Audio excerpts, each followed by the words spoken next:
Përshëndetje shikues të nderuar, jeni me edicionin kulturor të magazinës Art Kultur në RTK.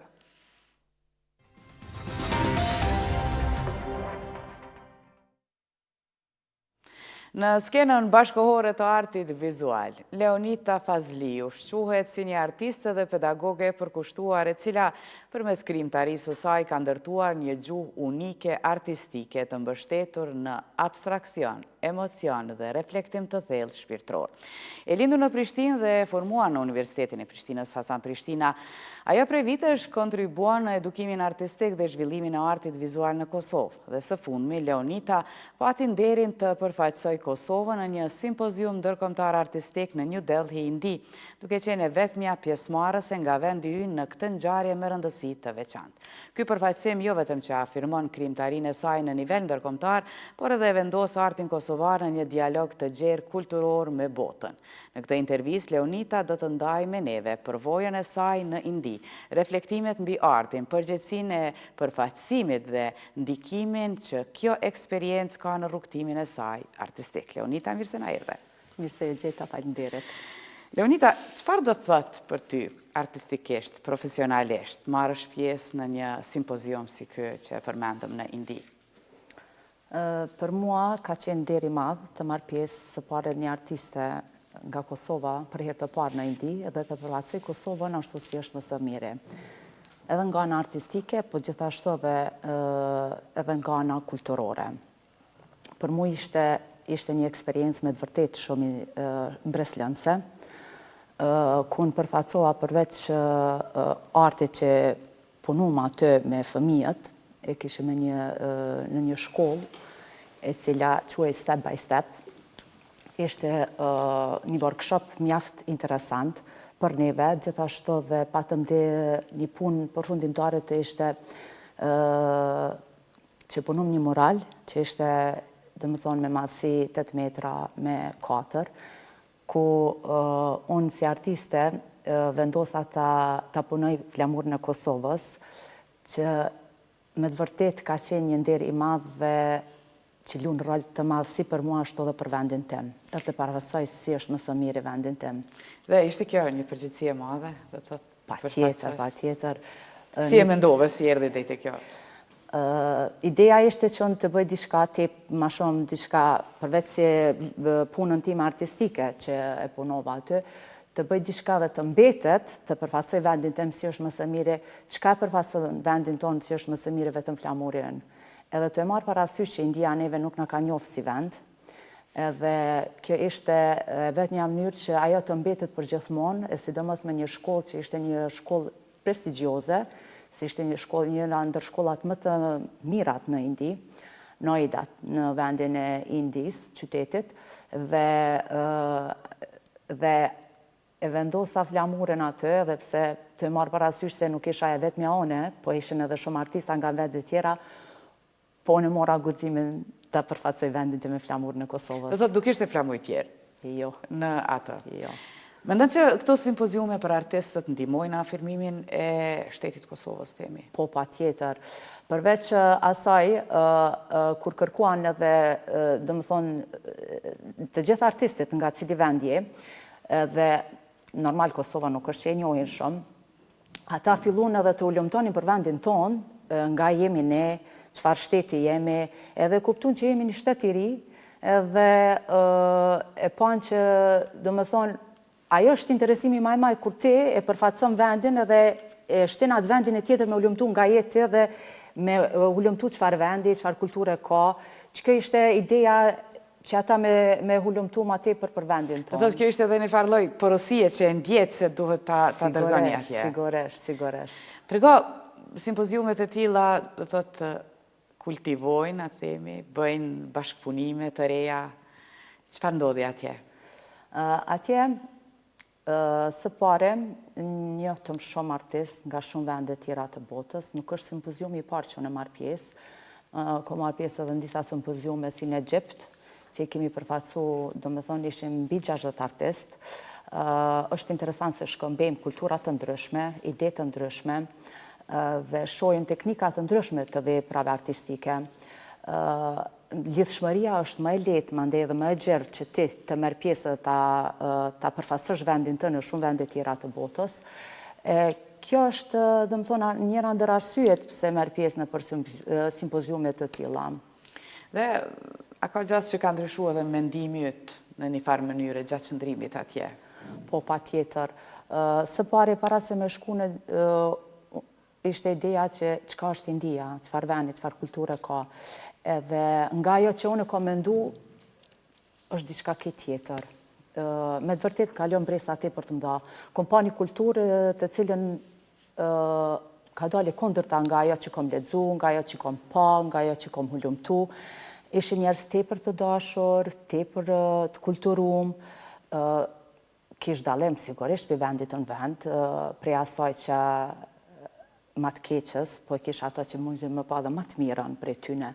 Po ishin njerëz me të vërtet shumë të dashur, tepër të kulturum, na kalon bresa tepër ndaja. Përveç asaj,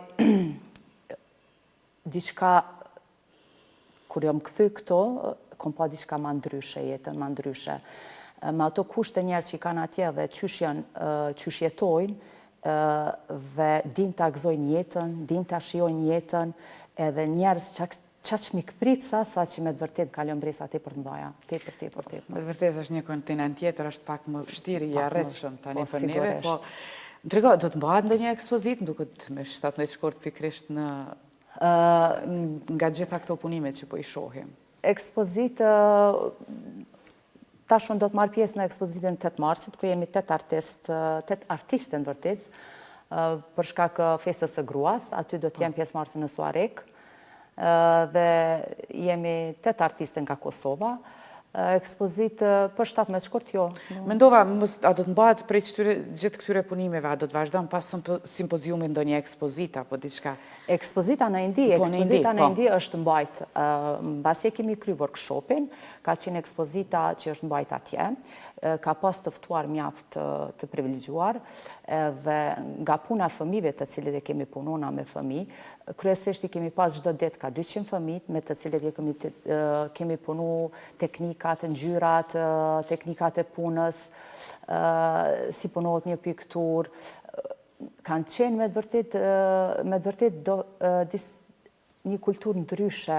Unë jam befasuar për kulturës fëmijëve, çaq të interesuar me punu, të interesuar për vendin ton,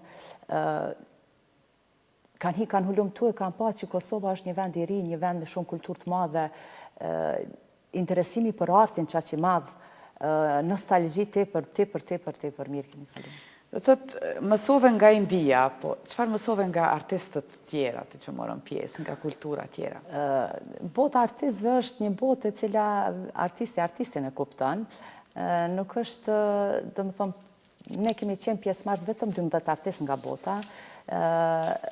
Kemi qenë pjesëmarrës ka pas nga Indonezia, Macedonia, Malizi, Serbia, Bullgaria, dhe ne nga Kosova, cili i kena përfaqësu se cili vendin tonë në këtë workshop.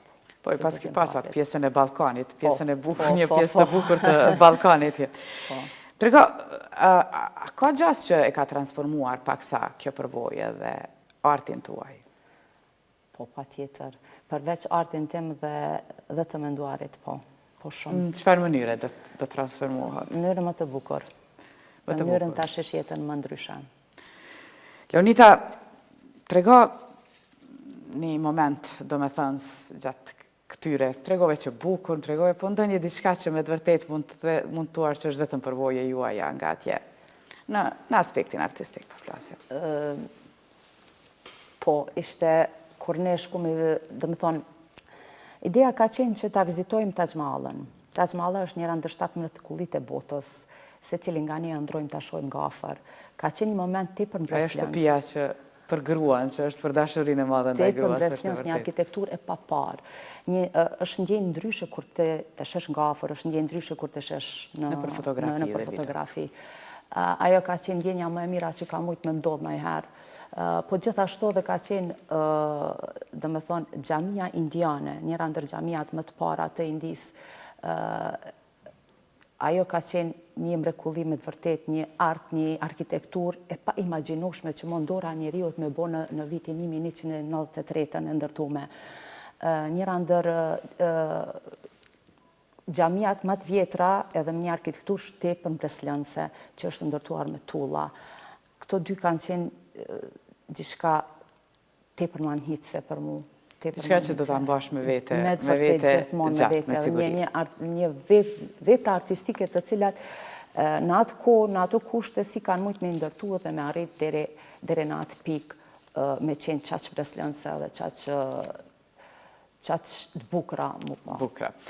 Leonita, për fond, e përmende që do të marrësh pjesë diku tani në gjatë muajit mars për ditën e gruas, duke të ishte Suharek, nëse nuk gaboj. Pregon ndonjë ekspozit personale, ndonjë simpozium tjetër për të ardhmen, çfarë mendon tani? Simpoziumet tash gjatë këtij viti 2026, njëra ndër simpoziumet me të cilën pretendoj të shkoj dhe ta përfaqësoj vendin tim, gjithashtu për herë të parë, është Indonezia, është Jordani, Egjipti, edhe pse në Egjipt është hera e tretë që marr pjesë, Arabia Saudite, edhe të shohim tash. Pretendimet e mia janë gjithmonë mi pa kontinente tjera, kultura tjera, jo nga Evropa. Edhe me çunje të Kosovë, andej pse jo. Sigurisht, patjetër. Evropa është që e shohim për ditë, edhe mund tash e kur dush. Këto janë kulturat që mu m'interesojnë tepër, edhe dua të shoh artin e tyre, kulturat, ndryshimet ata se si jetojnë më ndryshe si ne. Edhe si. Leonita, ne të presim me udhëtimet të tjera, qoftë me videolidhje, pse jo nga atje, prej ngjarjes ku po ndodh simpoziumi apo ku ka ndonjë ekspozit kolektive që merr pjesë, pse jo. Dhe të presim me projekte edhe vendore që të kemi këtu në studio. Faleminderit për kohën që ndave. Faleminderit të juve. Ishte kënaqësi të marr pjesë. Faleminderit.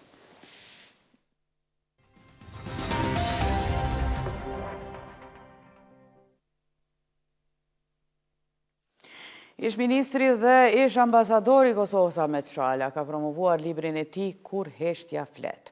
Libri trajton pa drejtësinë dhe heshtjen kombëtare e ndërkombëtare rreth procesit gjyqësor ndaj ish krerëve të UÇK-s. Ai ka theksuar se në Hag, prokuroria e dhomat e specializuara të Kosovës ka kërkuar dënim me gjithsej 180 vjet burg për ta. Shala e ka cilësuar procesin si ndëshkim politik të një lufte për liri, duke theksuar se kërkesa për dënim është bërë pa fakte dhe pa prova bindese. Sipas tij, heshtja në rrethana të tilla nuk mund të konsiderohet më neutralitet, por qëndrim ndaj padrejtësisë. Libri është një shenjë reagimi dhe reflektimi ndaj procesit në Hag, ka thënë autori. Në ceremoninë e promovimit morën pjesë presidentja e Kosovës Vjosa Osmani, kryeministri i Shqipërisë Edi Rama, kryetari i BDI-s Ali Ahmeti, si dhe personalitete të tjera nga jeta politike dhe publike.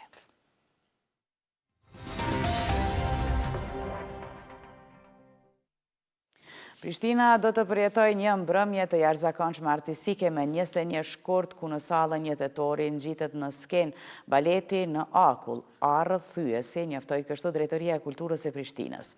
E frymzuar nga prralla klasike dimrore, shfaqja sjell historinë e Klarës, e cila në natën e Krishtlindjes hyn në një botë fantastike ku lodrat marrin jetë, zhvillohet betejë magjike dhe nis udhëtimi në mbretërinë e ëmbëlsirave.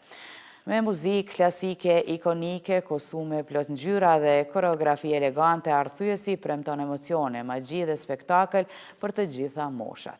Drejtoria e Kulturës e Prishtinës fton qytetarët të mos e humbasin këtë event unik që sjell në Prishtinë një ndër historitë më të dashura të skenës botërore, në një version mahnitës mbi Akull.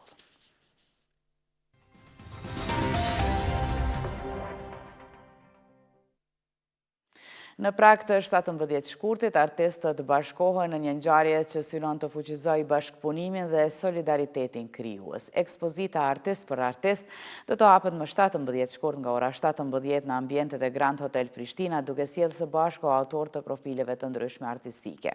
Kjo ekspozitë synon të krijojë një hapësirë prezantimi dhe dialogu ku arti shërben si urë lidhëse mes krijuesve dhe publikut. Organizatorët theksojnë se ngjarja është një mundësi për të promovuar vlerat centrat artistike dhe për të mbështetur artistët vendas përmes bashkëpunimit dhe ekspozimit të veprave të tyre. Ngjarja pritet të mbledhë artistë dashamirës të artit dhe përfaqësues të komunitetit kulturor në Prishtinë, duke kthyer këtë ekspozit në një pikë takimi për kreativitetin dhe shkëmbimin artistik në ditën e shënuar të pavarësisë. Publiku i teatrit së shpejti do të ketë mundësin të ndjekë premierën e komedisë Thashe Thëmet, një prodhimëria skenik që pritet të ngjitet në skenën e teatrit të qytetit në Gjakov Hadishehu. Shfaqja është realizuar në regjinë e Besim Gzmajli dhe do të prezentohet si një premiere e re për publikun gjakovar. Përmes një njoftimi në rrjetet sociale është bërë e ditur se komedia Thashe Thëmet do të vijë së shpejti në repertorin e teatrit. Detajet të tjera rreth datës së saktë të premierës dhe kastit të aktorëve pritet të publikohen në ditët në vijim nga teatri. Premiera e kësaj komedie pritet të jetë një nga ngjarjet të rëndësishme kulturore të sezonit për qytetin e Gjakovës dhe dashamirësit e artit skenik.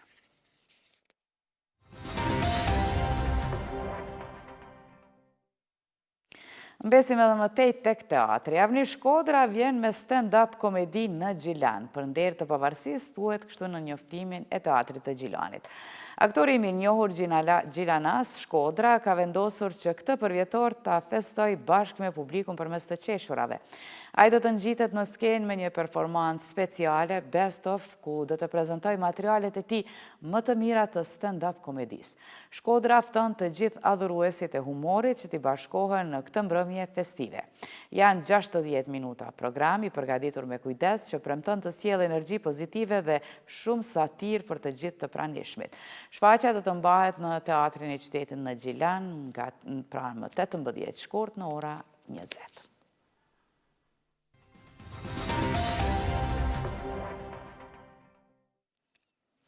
Edhe këtë vit në Vjenë organizohet një aktivitet kulturor me fokus në letërsi. Ndryshe nga herët e tjera, kësaj radhe do të mbahet një orë letrare me një formë tjetër. Ambasada e Kosovës në Austri në bashkëpunim me Lidhjen e Shkrimtarëve dhe Krijuesve Shqiptar në Austri tashmë ka ftuar 3 autorë të njohur nga Kosova që të vinë në Vjenë për të mbajtur një orë të përbashkët letrare në kuadër të shënimit të 18 vjetorit të shpalljes së pavarësisë së Kosovës.